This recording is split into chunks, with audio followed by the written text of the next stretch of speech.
there's a young man who's a construction worker.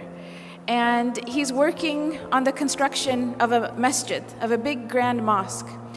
And at the completion of the construction of this masjid, the sultan who ordered the construction of the masjid, he wanted all of the construction workers to leave. And the reason is because his daughter had asked him, this is the princess, the sultan's daughter, she made a special request that after the construction of this big, beautiful, grand masjid is finished, she wanted to be the first one to go into that masjid and pray 2 rak'ahs in the musalla with no one else there. So this was the request of the princess.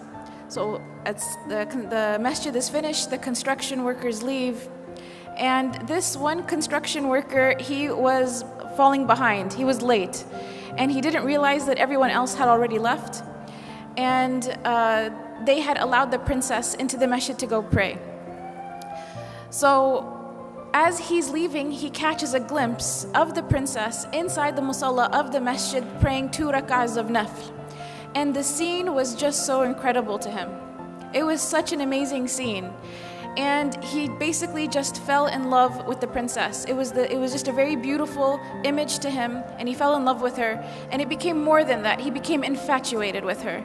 So when he came home, he told his mother about what had happened, and he said, you have to go to the sultan and ask for the princess's hand in marriage.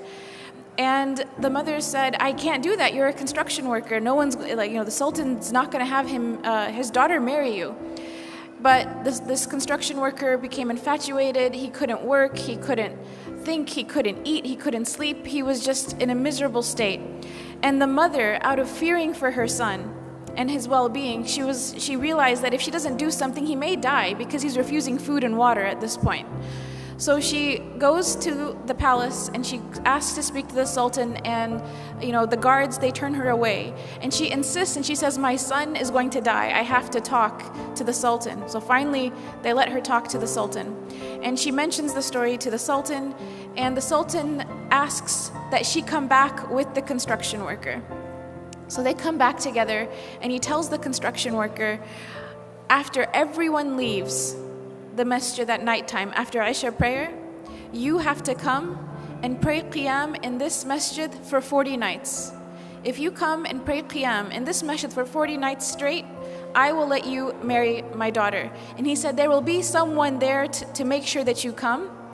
And if you miss a day, we'll know about it. So in 40 days, if you fulfill your end of the bargain, I will let you consider my daughter for marriage. So the construction worker is excited. This is a chance at life. So he goes the first day and he prays qiyam in the masjid after everyone leaves. And he goes the second day and the third. And after a few weeks, he notices that he's getting better. He's eating again, he's drinking again. He cares about life again. And eventually he starts to really, really enjoy coming to the masjid and praying qiyam when everyone else has left. To such an extent that he starts to pray to Allah, that Allah never takes away these beautiful moments that he has with him, alone in solitude, praying to him in the night. So 40 days pass, 50 days pass, 60 days pass, 70 days pass, and eventually the sultan asks to see the construction worker. And he says, how come you didn't come see me?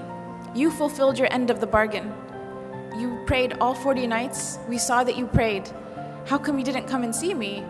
And the construction worker turns to the sultan and he says, before I saw your daughter, my heart was empty. And the first thing of beauty that my heart was exposed to was your daughter. And that's why it grabbed onto that experience. But then after I started praying in the masjid for 40 nights, my heart witnessed a beauty that was much greater than her. My heart witnessed a beauty that it has never felt before.